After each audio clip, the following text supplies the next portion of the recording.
بسم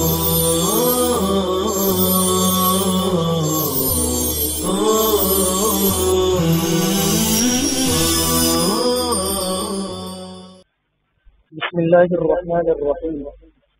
گزشتہ سے پیوستہ کتاب اللہ پر عمل۔ قرآن مجید کے ساتھ وابستگی کا ہی تقاضا یہ بھی ہے کہ تدبر کرنے کے بعد اس کے احکامات پر عمل کیا جائے۔ اللہ تبارک و تعالیٰ نے قرآن مجید میں بے عمل علماء یہود کی مذمت کرتے ہوئے ارشاد فرمایا کہ ان لوگوں کی مثال اس طرح ہے جیسے گدھے پر بوجھ لاد دیا گیا ہو۔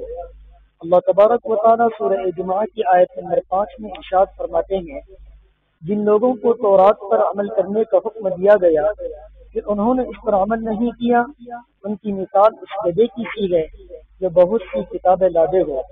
اللہ کی باتوں کو جھٹلانے والوں کی بڑی بری مثال ہے، اور اللہ ایسی ظالم قوم کو ہدایت نہیں دیتا۔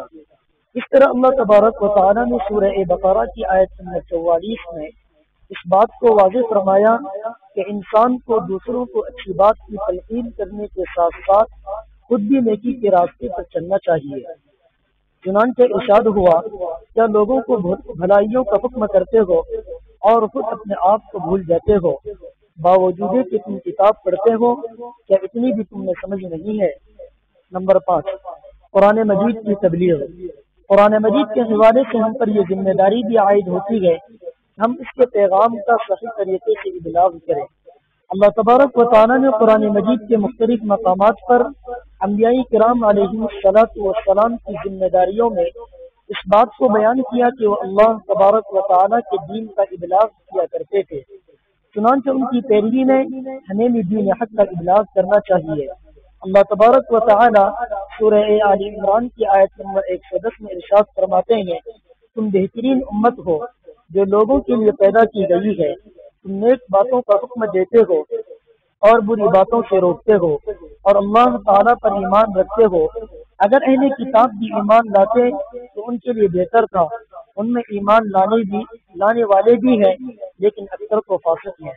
نمبر 6، قرآن مجید کا قیام اور احکامات الہیہ کا نفاذ۔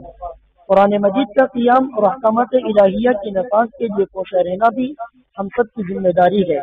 بہت سے لوگوں کے دلوں میں قرآن مجید کے نظام کے حوالے سے شکوک و شبہات پائے جاتے ہیں کہ شاید نفاذ قرآن مجید کے نتیجے میں ہماری معیشت کے معاملات الجھ جائیں گے، جبکہ اللہ تبارک و تعالیٰ نے اس بات کو واضح فرمایا کہ اگر وہ تورات، انجیل اور احکامات قرآنیہ کو نافذ کرنا شروع کر دیں تو اللہ تبارک و تعالیٰ ان کو اوپر اور نیچے سے رزق دے گا۔ اللہ تبارک و تعالیٰ سورہ مائدہ کی آیت نمبر 66 میں ارشاد فرماتے ہیں، اور اگر یہ لوگ تورات و انجیل اور ان کی جانب جو کچھ اللہ کی طرف سے نازل فرمایا گیا ہے ان کی پورے پابند رہتے تو یہ لوگ اپنے اوپر سے اور نیچے سے روزیاں پاتے اور کھاتے۔